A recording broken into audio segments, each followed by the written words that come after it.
Muito bem, irmãos, nós estamos aqui falando sobre a questão do endemoniamento no crente. Um assunto que costuma ser bem complexo, né? Procurando abordar com simplicidade, de acordo com o que a Bíblia fala. Nessa segunda parte, na primeira parte eu abordei a respeito de Saul e de Judas. E agora eu estou fazendo um contraponto com duas pessoas que eram casos positivos, caíram também em pecado, afastamento, mas que foi positivo. Então eu citei na primeira parte desse estudo, né, dessa palavra na verdade, eu citei a respeito de Pedro, que Pedro ele realmente caiu, né? E ele chegou a chorar amargamente, né? Quando ele negou a Jesus, né? 3 vezes negou antes que o galo pudesse cantar, conforme Jesus tinha falado para ele em Mateus 26, verso 34, né?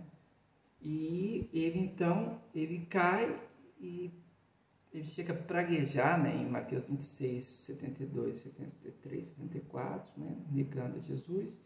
E aí, quando ele lembra, ele vai e chora amargamente, que é o verso 75, né?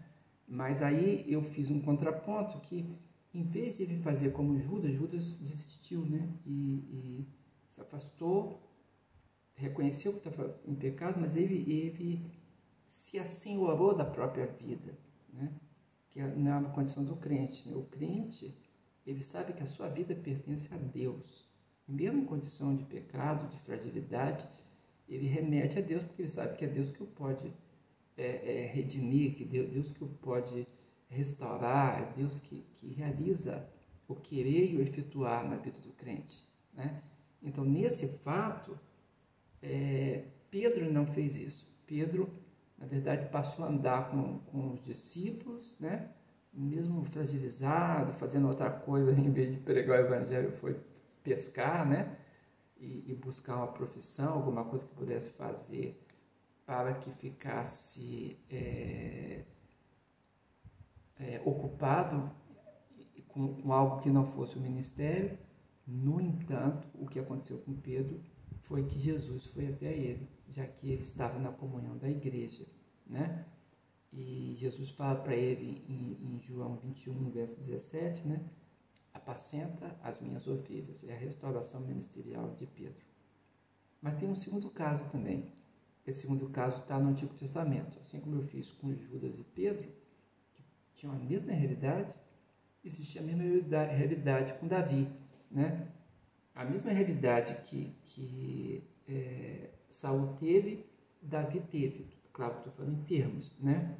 Os dois foram reis, os dois tiveram privilégio, os dois foram guerreiros em nome de Deus, né?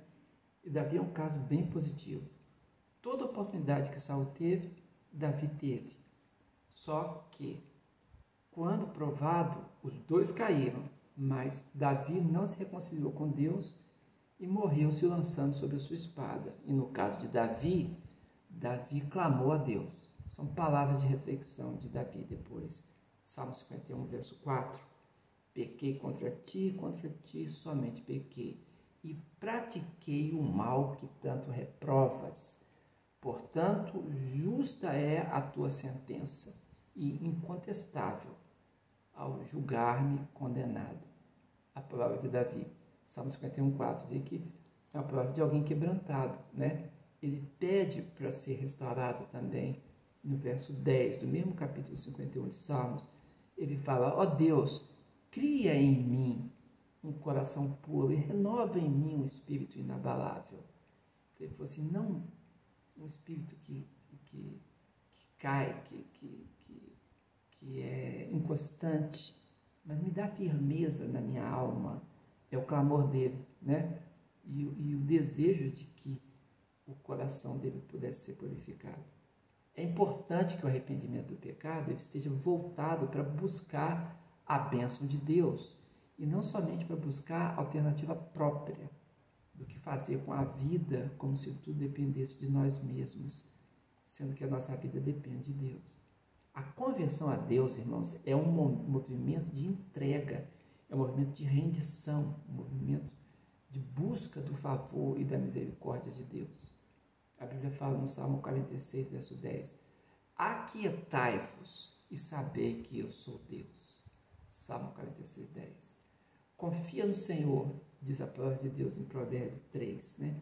Confia no Senhor de todo o teu coração e não te estribes no teu próprio entendimento. Reconhece-o em todos os teus caminhos e ele endireitará as tuas veredas. Não seja sábio a teus próprios olhos. Teme ao Senhor, aparte-te do mal.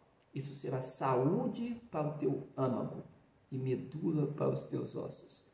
É uma palavra muito boa de Provérbios 3, versos 5 a 8. Um texto bem conhecido. A condição, irmãos, para a segurança do não endemoniamento é a conversão a Jesus, com a habitação do Espírito Santo e a santificação contínua. Essa é a segurança do crente. Jesus, em Mateus 12, 43, 44, 45, ele explica quanto à possessão espiritual, dizendo bem assim, observe que ele está falando do caso de possessão espiritual. Jesus fala em Mateus 12, quando o espírito imundo tem saído do homem, anda por lugares áridos buscando repouso e não o encontra. Então diz, voltarei para minha casa. Observa que casa aqui está representando a pessoa, né? A vida, o corpo. Voltarei para minha casa de onde saí. E voltando, achando-a desocupada, varrida e adornada. Então vai e leva consigo outros 7 espíritos piores do que ele. E entrando, habitam ali. A palavra de Jesus Cristo, irmãos. Jesus fala bem assim, e são os últimos atos desse homem piores do que os primeiros. Assim acontecerá também a essa geração má. Essa é a palavra de Jesus Cristo. Por isso, a gente pode entender que a possessão é facilitada estando a casa vazia, né? Se o Espírito Santo não estiver habitando a vida de alguém, então a casa está vazia, a sua casa espiritual está sem segurança. Contudo, estando a casa habitada pelo Espírito Santo, não é possível ser usurpada por espíritos imundos. É melhor, então, nós enchermos do Espírito, como diz Efésios 5,18, do que apagarmos o Espírito, conforme diz 1 Tessalonicenses 5,19. Essas são as realidades. Eu estou aqui apenas completando essa palavra do primeiro vídeo, né, da primeira palavra no nosso canal aqui, para que você possa entender e refletir sobre isso.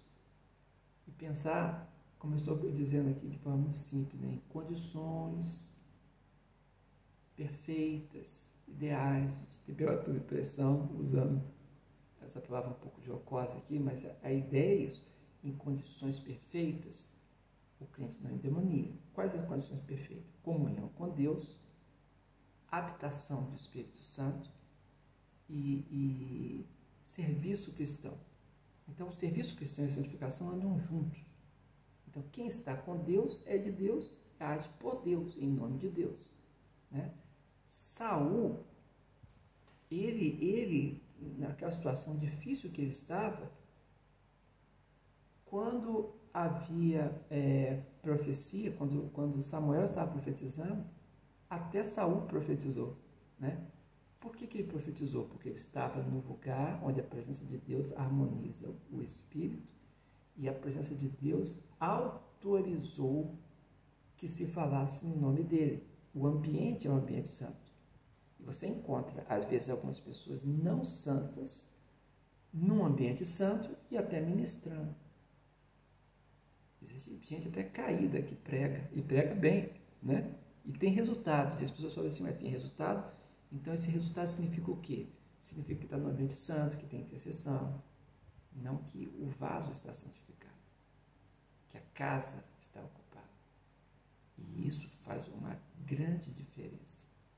Então, eu deixo com vocês essa meditação E peço que você ore por nós aqui na Ásia e esteja clamando, irmãos. Aqui tem muito endemoniamento, tem muita opressão, porque é um ambiente de idolatria, né? E existe busca de espíritos, e as pessoas ficam à mercê às vezes. Então, ore, clame a Deus, mas também clame por aquele que está fraco e precisa voltar para a casa do Pai, como fez Pedro. Fraco, complicado, mas andando com os irmãos. Que Deus nos abençoe, em nome de Jesus. Amém.